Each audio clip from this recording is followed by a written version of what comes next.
Hello everyone, welcome back to my channel Dhriti and mamma lifestyle. Shri Shiva नमस्तुभ्यम। कैसे हैं आप सब? आशा करती हूँ कि आप सब बहुत अच्छे होंगे, स्वस्थ होंगे, मस्त होंगे। तो सुबह का मौसम और बदलते ये मौसम में ना बहुत सारे काम हो जाते हैं। सुबह से मतलब दिन भी छोटे होने लगते हैं। इस टाइम में कितना भी जल्दी सुबह मॉर्निंग में उठ जाओ ना, तो फिर भी दिन का पता नहीं चलता कब निकल गया टाइम। और सुबह मेरी हो जाती है लगभग 6:30 या 6 बजे तक मैं उठ जाती हूँ, क्योंकि धृति स्कूल जाती है ना, तो फिर उसका भी मुझे तैयारी करनी पड़ती है, उसको भी उठाना पड़ता है टाइमली। तो ये सुबह मॉर्निंग का टाइम है। तो सबसे पहले मैंने घर के जो मेरे डेली रूटीन होते हैं वो सारे काम किए, फिर उसके बाद कपड़े वगैरह धुले। और आज मैं नहा वहा के आ गई थी छत में, क्योंकि आज हमारे घर में मतलब 8-10 दिन से सिर्फ भोलेनाथ की पूजा हो रही थी। बाकी सारे भगवान ऐसे ही मंदिर में बिखरे पड़े हुए थे, तो उनको सेट करना था, मंदिर में अच्छे से जमाना था। तो इसीलिए मैं नहा वहा के आ गई थी ऊपर पूजा करने और छत पे, क्योंकि मंदिर की सफाई हुई थी ना, तो भगवान एक मतलब डलिया में जो होती है ना उसमें रख दिए थे और भर करके, और वहाँ पे 2-3 दिनों तक काम चला थोड़ा सा तो मंदिर में। तो उसकी वजह से भगवान ना अच्छी तरीके से अपनी जगह पे नहीं थे, तो आज उनको सेट करना था। तो मैं आ गई थी सुबह सुबह नहा धो के मंदिर। और देख सकते हैं कि एक हफ्ते से ना मतलब ये कंटिन्यू इसी में रखे हुए हैं भगवान, जो कि और भोलेनाथ को नहीं रखा था। भोलेनाथ अपने चबूतरे पर ही बैठे हैं, उनकी पूजा हो रही थी कंटिन्यू, बट इनकी नहीं हो रही थी। तो यहाँ पर साफ़ सफाई करना था, तो साफ़ सफाई करने के लिए फिर मैं आ गई यहाँ पे। पेपर वगैरह चेंज किया, मतलब पेपर क्या, इधर पूरा पेंट वगैरह नया हुआ है ना, तो सारे जगह ना अगरबत्ती और दिए जलाने के कारण काला कलर का हो जाता है ना, उसी वजह से यहाँ पे पेंट किया है हुआ है और ये साफ़ सुथरा हो चुका है। तो मैं यहाँ पे लगा रही थी पेपर, और इसके बाद भगवान को फिर यहाँ पे बैठाऊंगी। तो ये सारे भगवान रखे हुए थे, इनको अच्छे से पोंछ लिया था, और गीले कपड़े से मतलब सारी जो फ़ोटो है ना उनको अच्छे से मैंने साफ़ कर लिया था। फिर यहाँ पे जमाऊंगी, तो एक एक करके मैं सारे भगवान को रखूँगी। और मतलब पूरे भगवान जब अच्छे से सेट रहते हैं तो पूजा वूजा करो तो अच्छा लगता है। पर इधर ना ये कंटिन्यू इसी में सारा कुछ सामान भर के रख दिए थे, तो वो रखा हुआ था, तो इसलिए मैं आ गई थी सुबह। कितना भी जल्दी मॉर्निंग में करो ना, फिर भी टाइम मतलब बहुत जल्दी जल्दी इस टाइम निकल जाता है, क्योंकि ठंड के मौसम में ना दिन बहुत जल्दी निकलता है, और छोटे भी दिन होते हैं तो टाइम का पता नहीं चलता। और दीदी भी स्कूल जाती है, बच्चे भी हैं छोटे, मतलब छोटे बच्चों के साथ में बहुत जल्दी टाइम निकलता है। किसी भी काम को करने के लिए बैठो, अगर बच्चे रोने लगते ना, तो वो फिर टाइम पता नहीं चलता कब चला गया। तो मुझे सिप को भी देखना होता है, इसी वजह से थोड़ा सा काम मेरे लेट होते हैं और थोड़ा सा लेट हो जाती हूँ हर चीज़ों में। बट कोशिश करती हूँ कि जल्दी जल्दी करूँ, फिर भी थोड़ा सा टाइमली हर चीज़ों को निपटाना मेरी आदत में है कि जल्दी से, फिर भी कितना जल्दी मैं लेट उठूँ पर अपने कामों को मैं जल्दी से ही करती हूँ, उनके टाइम पर ही। धृति के स्कूल जाने के बाद फिर मैं अपना जो झाड़ू पोछा वाला काम होता है वो करी, और फिर उसके बाद नहा लेती हूँ, और नहाने के बाद मैं आ गई थी मंदिर, धृति चली गई थी स्कूल।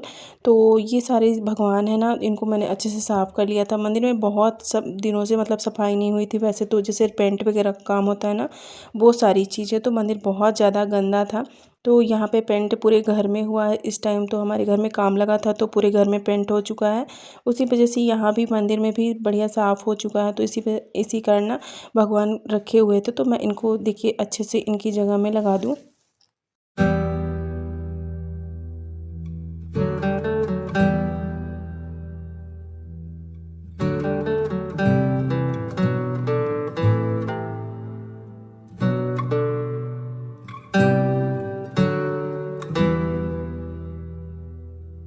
और ना यहाँ पे मैं वो नारियल टांग रही थी, जो मैं जब से मेरा बीमार था, तो मैंने कोई भी देवी देवता की पूजा नहीं करी। मतलब हमेशा मैं भोलेनाथ की भक्त रही हूँ, और उन्हीं से मैंने प्रार्थना करी थी कि अगर शिव अच्छे से मतलब ठीक हो जाएगा, तो मैं 11 साल का जो सोमवार का व्रत होता है ना, वो रहूँगी कंटिन्यू। तो उसी वजह से मैंने एक नारियल लाल कपड़े में बांध दी थी। अपने जो घर का मंदिर होता है, मैं कभी भी किसी मंदिर में नहीं जाती, कभी भी मतलब मैं इतना परेशान थी फिर भी मैं कोई भी मंदिर नहीं गई।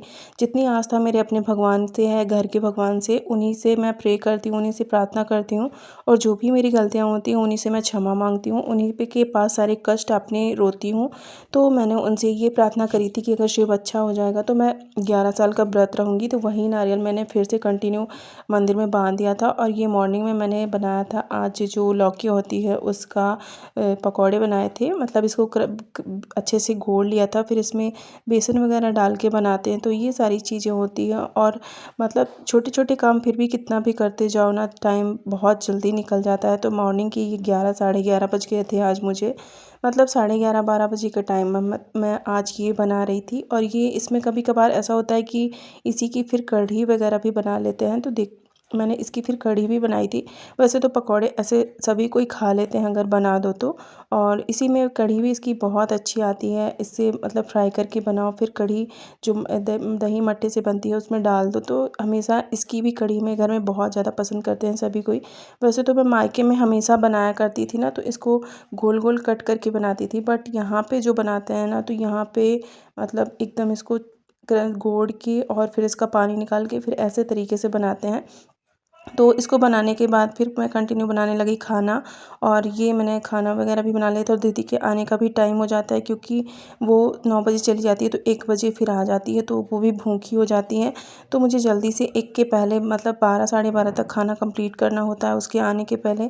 बीच में मुझे धृति और शिव को भी बीच बीच में मुझे खाना वाना खिलाना पड़ता है, मतलब कुछ उसके लिए बनाई। तो धृति उति आ गई थी, मतलब धृति के आने के बाद ये 2 ढाई 3 बजे का टाइम है। मैं धृति को दे रही थी अनार, मतलब अनार दोपहर के टाइम में। वैसे तो वो स्कूल ज़्यादा कुछ लेके नहीं जाती, मतलब कुछ भी हल्का फुल्का ले गई, वो भी अच्छे से ठीक ढंग से लंच नहीं करती।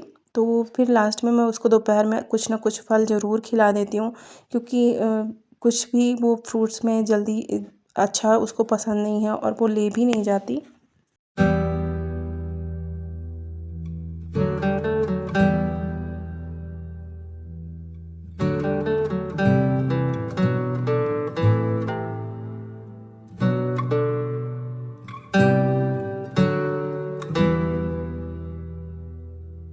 तो ये मैंने अनार को अच्छे से छील लिया था, क्योंकि अगर अनार में कभी कभी ऐसा होता है ना कि वो काफ़ी टाइम निकल जाता है।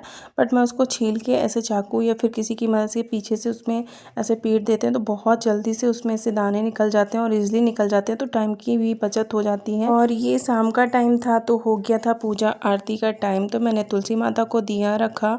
और आ जाती है इस टाइम मेरी ये गाय, मतलब ये परमानेंट मेरे पास ज़रूर आती है रोटी खाने के लिए। और एक दिया मैं हमेशा गेट के पास भी रखती हूँ। तो मिलते हैं नेक्स्ट ब्लॉग में, तब तक के लिए बाय बाय।